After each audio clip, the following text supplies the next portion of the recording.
ქართულ თხილსა და კაკალზე გლობალურ ბაზრებზე მოთხოვნა იზრდება, ქვეყანამ პროდუქციის ექსპორტიდან მხოლოდ იანვარში 14,900 დოლარის შემოსავალი მიიღო, რაც წლიურად 68%-ზე მეტით გაზრდილი მაჩვენებელია.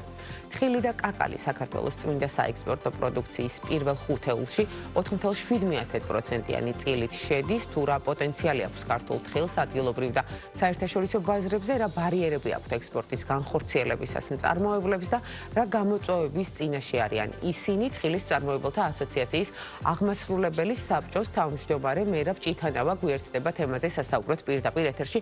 მოგესალმებით ბატონო მერაბ, ძალიან დიდი მადლობა სტუმრობისთვის და თქვენი დროისთვის.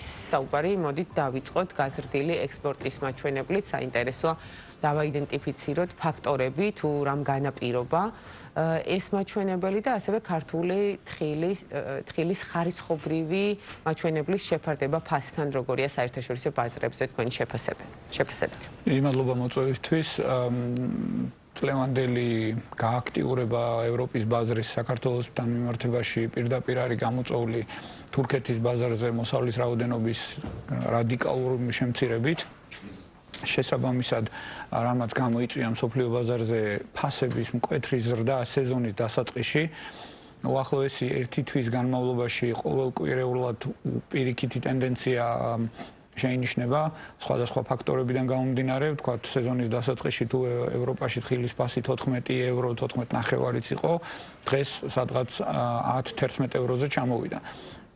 თუმცა ეს 10-11 ევროც შარშანდელ 7-8 ევროსთან მიმართებაში საკმაოდ მაღალი მაჩვენებელია, როგორც ხედავთ. შესაბამისად, პირდაპირ გაჩნდა ბაზარზე ხელსაყრელი პირობები ჩვენთვის, რომ ექსპორტის ღირებულება გავზარდოთ. თუმცა მეორე მხრივ ჩვენი პროდუქციის ხარისხი და რაოდენობა საგრძნობლად არ არის გაზრდილი. ექსპორტის მაჩვენებლის ზრდას თუ დავაკვირდებით, გაზრდილია მისი ღირებულებითი მაჩვენებელი და გაზრდილია ინტენსიურობა ექსპორტის მოთხოვნის გამო. თუმცა თუ ჩავეძიებით დეტალებს, თხილის ხარისხი შარშანდელთან შედარებით უკეთესი ნამდვილად არ აქვს, რადგან როგორც ხშირად ვიმეორებ, ნაკლებია აქტიურობა ფერმერების, ნაკლებია ფერმერების მომდევნობა ხარისხის გაუმჯობესებასთან. ამავე დროს ჩვენ დასასიკეთოდ ძალიან გაუმჯობესდა ექსპორტიორი ქარხნების ხარისხი, ექსპორტიორი ქარხნების პოზიციონირება ბაზარზე, ესე ვთქვათ, დაწინაურდნენ კარგი კეთილსინდისიერი ექსპორტიორები, რომლებსაც გააჩნიათ შესაბამისი ევროპის სტანდარტის ინფრასტრუქტურა. ძალიან საინტერესოა, რომ ჩვენ ახალ ბაზრებს ხსნით ევროპის ბაზარზე, ანუ ღირებულებათა ჯაჭვის ქვედა დონიდან, რომელიც არის ნატურალური პროდუქციის ექსპორტი, დავიწყეთ მოხალულის, პასტის და ამ შემდეგ პროდუქციის უფრო მეტი ექსპორტი. რაც უფრო დიდ ნდობას ნიშნავს, ანუ ასორტიმენტი გაიზარდა კი და ასევე ვფიქრობ, რომ ასორტიმენტი იმიტომ გაიზარდა, რომ უბრალოდ დეფიციტი გაჩნდა შედარებით იაფი პროდუქციის. მოგეხსენებათ, რომ ქართული თხილის ფასი თურქულ თხილის ფასთან მიმართებაში დაახლოებით 50-დან 1 ევრომდე ნაკლები ღირს ზოგადად. ჩვენ გვაქვს დიდი უპირატესობა თავისუფალი ვაჭრობის ხელშეკრულებიდან გამომდინარე, დაახლოებით 20 ცენტს ესეც გვაძლევს მინიმუმ ზოგჯერ 30-ს უპირატესობას. და ეს არის ძალიან საინტერესო შესაძლებლობა. ვფიქრობ, რომ მომავალ წელსაც ანალოგიურად კარგად განვითარდება, იმიტომ რომ ერთ წელიწადში ნაკლებად სავარაუდოა, რომ დაიბრუნოს ის უპირატესობა თურქეთის ბაზარმა და ევროპელები კიდევ უფრო მეტად ენდობიან ქართულ პროდუქციას და ქართულ მომწოდებლებში უფრო გაერკვევიან, ასე ვთქვათ. ამიტომ ესეთ პოზიტიურ ტალღაზე ვართ ამ მხრივ. და როგორც თქვენ უკვე აღნიშნეთ, ძალიან მნიშვნელოვანია თხილის ხარისხი. ხომასია, რაც აისახება, რა თქმა უნდა, რაოდენობაზე, შემდეგ უკვე ფასზე ჩვენი საექსპორტო პროდუქციის. მე მინდა გკითხოთ იმისათვის, რომ გაიზარდოს ხარისხი, თქვენ ახსენეთ, რომ ფერმერები არ არიან, თქვათ, მონდომებულები ამ ნაწილში.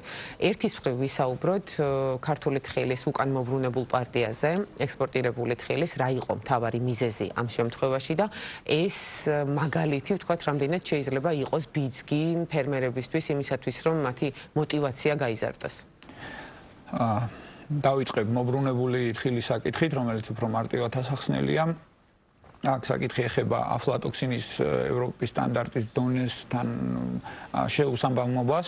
აფლატოქსინი არის სოკოვანი დაავადება, რომელიც უჩნდება პროდუქციას, გააჩნია პროდუქცია ზოგადად რაღაც დონით ყოველთვის, თუმცა ცუდი მენეჯმენტი, რა თქმა უნდა, ცუდი მენეჯმენტი და ცუდი შენახვის პირობები ამ მაჩვენებლებს ძალიან სწრაფად ზრდის.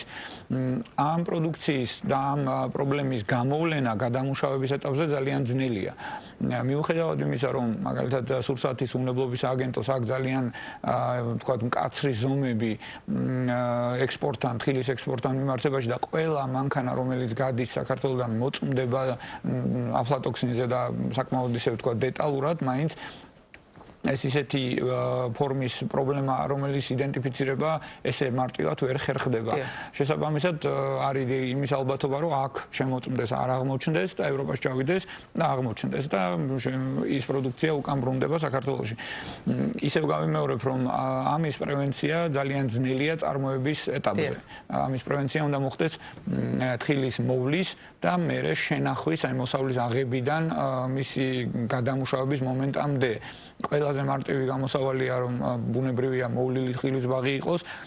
მეორე უკვე ესე ვთქვათ პრევენციული ხაზი არის თხილის საშრობი, მექანიკურად გამშრალი თხილი უკვე აღარ განავითარებს სოკოს და ამით ეს პრობლემა შემცირდება, თუმცა ეს საკმაოდ რთული პროცესია. საწყისში მაინც არის ფერმერების პასუხისმგებლობა. ხომ ასეა. რა უნდა გაკეთდეს იმისათვის, რომ მათი мотиваცია გაიზარდოს? ფინანსებზე ხელმისაწვდომობა, სხვადასხვა პროგრამები, არაერთი ხელშემწყობი ფაქტორია, რაც გვესმის ბოლო პერიოდში ასოციაცია ძალიან აქტიურად არის ჩართული ამ მიმართულებით. თუნდაც განათლების დონის და ცნობიერების დონის ზრდა ფერმერებში. რა არის ის მთავარი პრობლემა თქვენი ხედვით, რაც აკლიათ ფერმერებს იმისათვის, რომ მათი мотиваცია იყოს გაზრდილი? мотиваცია თვითონ არის პრობლემა, მეკიდან დავიწყოთ. ჩვენი პრაქტიკა აჩვენებს, რომ აი ამ ტიპის წლები, როდესაც თხილის ფასი ძალიან მაღალი, ახლა წელს ფერმერებს შორის არის ძალიან დიდი განსხვავება. არის ფერმერი, რომელმაც თხილი გაყიდა 12 და 13 ლარად და არის ფერმერი, რომელმაც გაყიდა 2 ლარად ან 3 ლარად. იმის გამო, რომ უხარისხო პროდუქცია ჰქონდა. შესაბამისად ეს ძალიან დიდი სტიმულია და мотиваტორია ფერმერისთვის მომავალი სეზონისთვის, რომ უფრო მეტი რესურსი ჩადოს თავის ბაღის მოვლაში, თუმცა მე ალბათ ჩემს გამოცდილებას, ასოციაციის გამოცდილებას დავეყრდნობი და ვიტყვი ყოველთვის, რომ ჩვენ ამ წლების განმავლობაში როგორც თხილის შესაწამლი აპარატები მივეცით, ასევე ვთქვათ აგროქიმიკატებზე ხელწვდომაც გაიზარდა და საბოლოს მოგეხსენებათ 3 წლის განმავლობაში სუბსიდირებაც დავიწყეთ შრომის, ანუ მივეცით ბაღის მოსავლელად საჭირო თანხის ნაწილი, რა თქმა უნდა, ამან ისეთი რადიკალური შედეგი არ გამოიღო. აქ ძირითადად ჩვენ ყველაზე დიდი ბიძგი ნახეთ, როდესაც დაიწყო ინტენსიური მუშაობა ცნობიერების ამაღლებაზე, ტრეინინგებზე და დარგის პოპულარიზაციაზე. როდესაც სოფელში არის რამოდენიმე ადამიანი, რომელიც არის წარმატების მაჩვენებელი და ის ხშირად საუბრობს ამაზე, ეს ფერმერებზე ახდენს რაღაცნაირად პოზიტიურ ზეგავლენას და ფიქრობ, რომ მათ სტიმულირებას. ან წარმატებული მაგალითი არის ხოლმე ტრეინინგები, წარმატებული მაგალითი, მუდმივი ინფორმაციის განახლება, ცნობიერების ამაღლება და თქვენი ჩართულობა PR-ი არის პირველი ერთ-ერთი მნიშვნელოვანი ტყუილ. ბატონო მეირა, იმისათვის რომ წარმოების მოცულობა გაიზარდოს, რადგან ხედავთ, რომ საერთაშორისო ბაზრებზე არის მოთხოვნა საკმაოდ დიდი. წარმოების ზრდისთვის ჩვენს ქვეყანაში მნიშვნელოვანია, ვთქვათ, მოვლის ღონისძიებების, ვთქვათ, უფრო ინტენსიური და სწორი მიდგომა, თუ თხილის ბაღების ზრდაც არის ერთ-ერთი მნიშვნელოვანი ფაქტორი. ძალიან საინტერესო თემა შეეხეთ.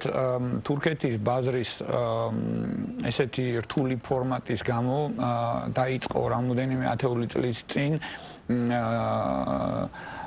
მსოფლიოში ყველაზე დიდი მომხმარებლების მიერ სხვადასხვა რეგიონების სტიმულირება. თქვენ იცით, რომ საქართველოშიც არის ფერერო შემოსული ამ მიზნით, რომ თურქეთის ბაზრის გვერდის ავლით მოხდეს პროდუქციის შეძენა. ანალოგიურად იყო ჩილეში, ამერიკაში, ჩინეთშიც ცალსახად ფერეროს ჩართულობის გარეშე, რა თქმა უნდა. დღეს ვართ იმ მოცემულობის წინაშე, როდესაც ჩილე 80,000 ტონა გაუტეხა თხილზე გავიდა, ქვეყანა რომელიც საერთოდ არ აწარმოებდა თხილს. ამერიკის შეერთებული შტატებიც 100,000 ტონას უახლოვდება ფაქტობრივად. აზერბაიჯანმა წელს 60,000 ტონა მიიღო, მომავალ წელს ეუდება 70,000 ტონა. შესაბამისად, ჩვენ შემთხვევაში ჩვენ ძალიან სწრაფად უნდა მივიღოთ ზომები, რომ არ ჩამოვრჩეთ ამ დინამიკას, იმიტომ რომ ხარისხის და რაოდენობის მხრივ სხვა ალტერნატიული ბაზრები ძალიან სწრაფად წამოიწივნენ, ესე ვთქვათ, და გააჩინეს ალტერნატიული რესურსები თხილის მიწოდების ევროპის ბაზრისთვის. რაც შეეხება საქართველოს, ანუ ეს პრობლემა აქტუალურია, იმიტომ რომ მიუხედავად იმისა, რომ თურქეთი მცირდება, სხვა ბაზრები წამოიწივნენ და დააბალანსებენ ამ პრობლემას. ძალიან მალე. რა უნდა გაკეთდეს, ანუ დივერსიფიცირება რომ მოხდეს ქართული თხილის უფრო მეტად, რა არის საჭირო ამისთვის? საქართველოში ჩვენი ბოლო, ვთქვათ, დათვლით დაახლოებით 70,000 გექტარზე არის თხილი გაშენებული. ჩვენი მოსავალი წელს მაქსიმუმ იყო 45,000 ტონა, საიდანაც დაახლოებით ალბათ 15-16,000 ტონა საბოლოო პროდუქცია გამოდის.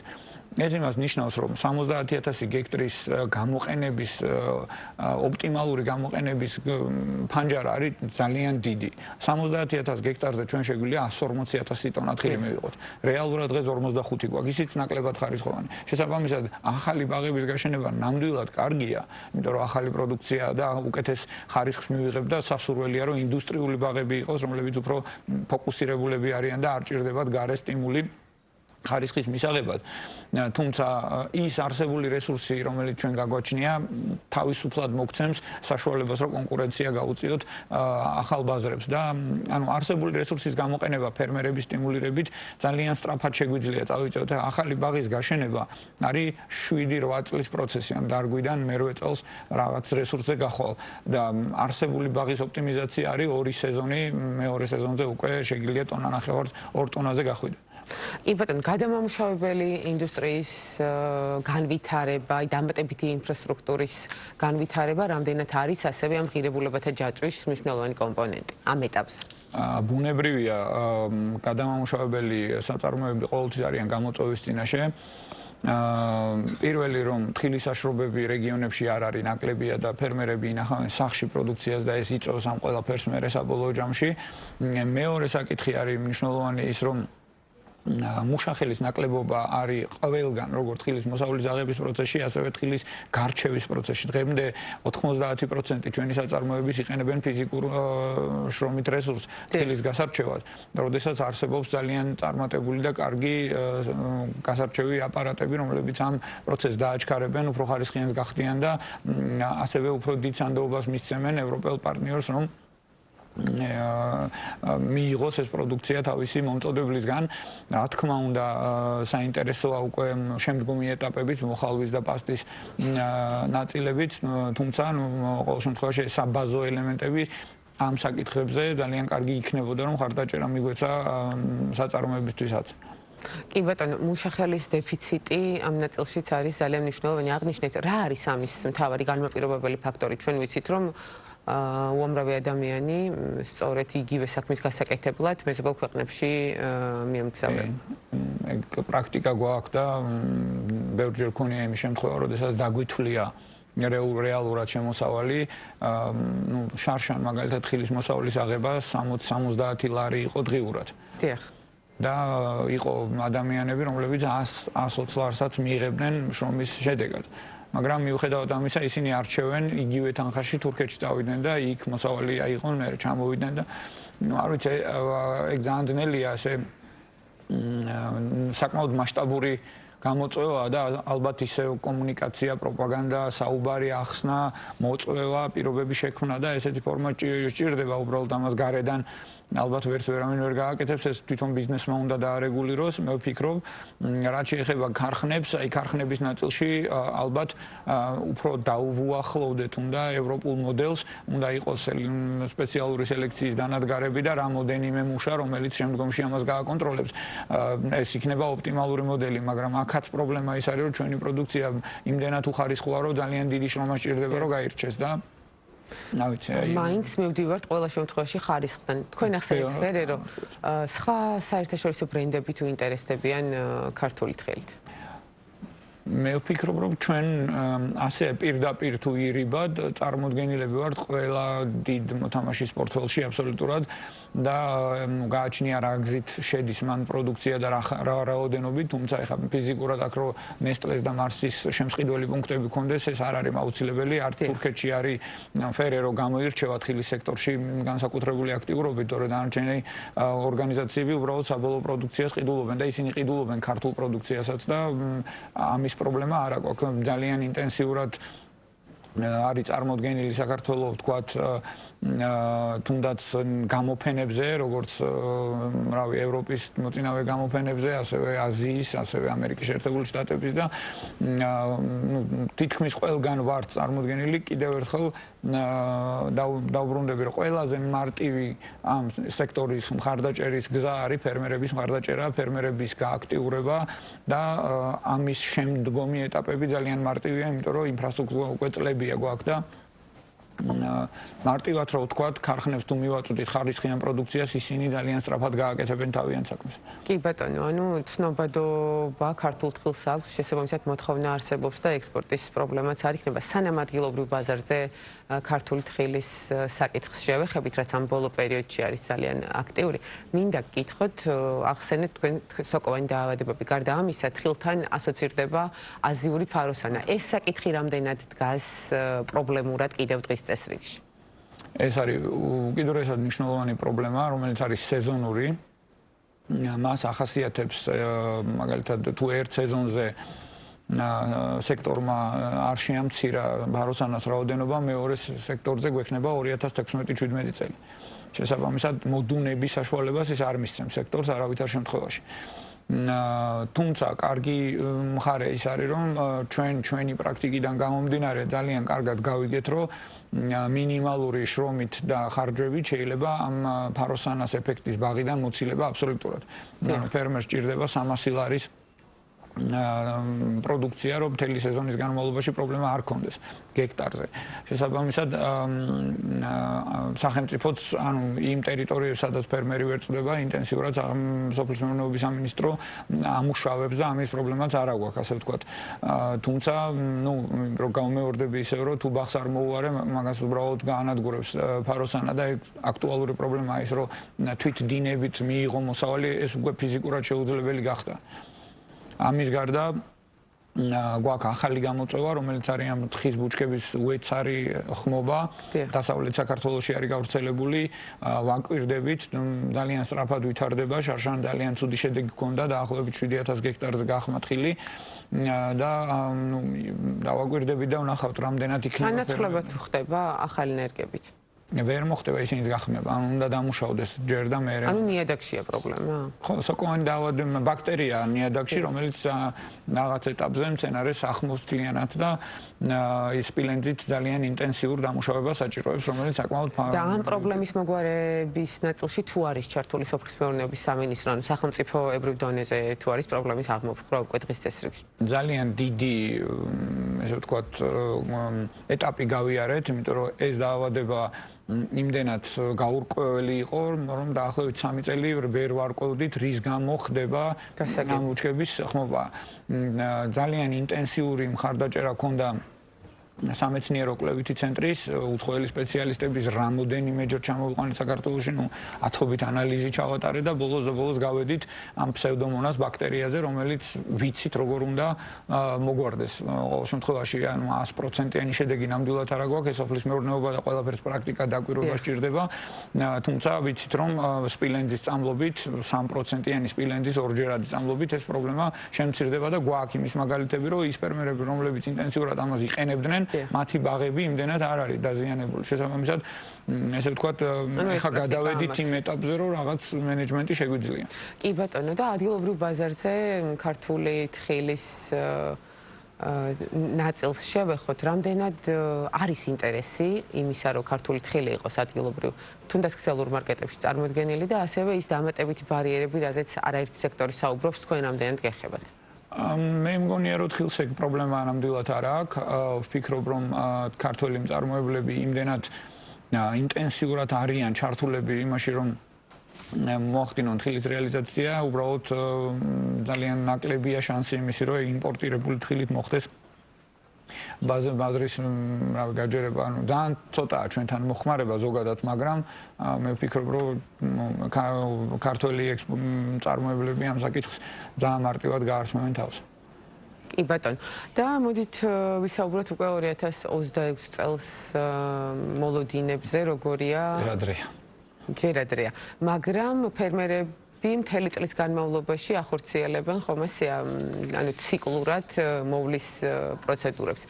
კიდევ ერთხელ მაშინ ჩვენი ეთერის საშუალებით მოუწოდოთ მათ და უთხრათ თუ რა უნდა გაკეთდეს იმისათვის რომ მოსავალი იყოს მზარდი და ასოციაციის მხარდაჭერა როგორია ვინც თქვათ ჯერ კიდევ არ არის თქვენამდე მოსული როგორ შეიძლება ეს გააკეთო პროცესი არის ძალიან მარტივი ეხლა ვართ სასუქი შეტანის ეტაპზე ცოტა დაგვიანებულიც არის პრინციპში ფერმერებმა მეტნაკლებად ყველა მიცის რა სამუშაოები არის გასაკეთებელი, ვისაც არ აქვს ინფორმაცია შეუძლია ასოციაციის Facebook გვერდზე მიიწეროს და მიიღებს პასუხისმგებლობის.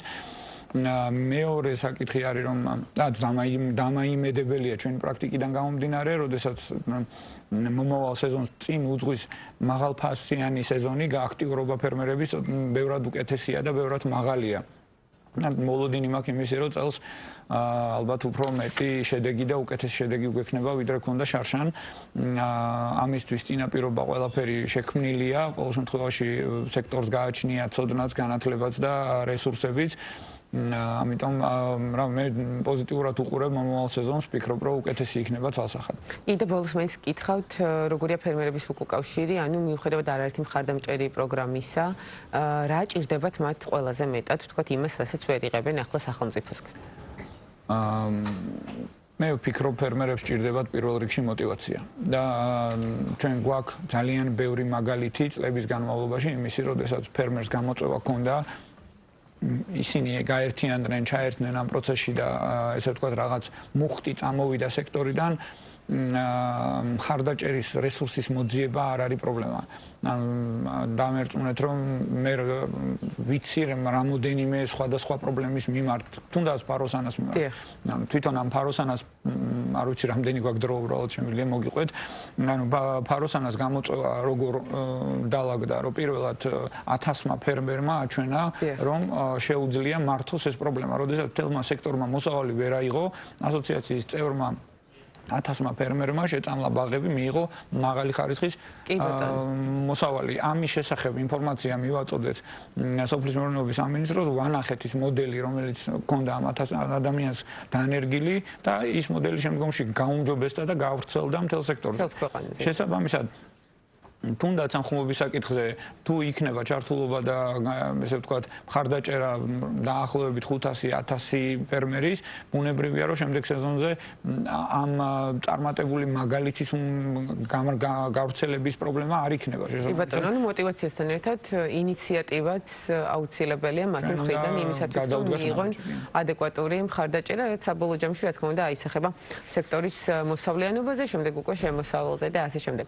დიდი მადლობა სტუმრობისთვის, საინტერესო საუბრისთვის, თხილის წარმოებელთა ასოციაციის აღმასრულებელი საბჭოს თავმჯდომარე მერაბ ჭითანავა იყო ჩვენი სტუმარი და ვსაუბრობდით თხილის სექტორზე საქართველოში.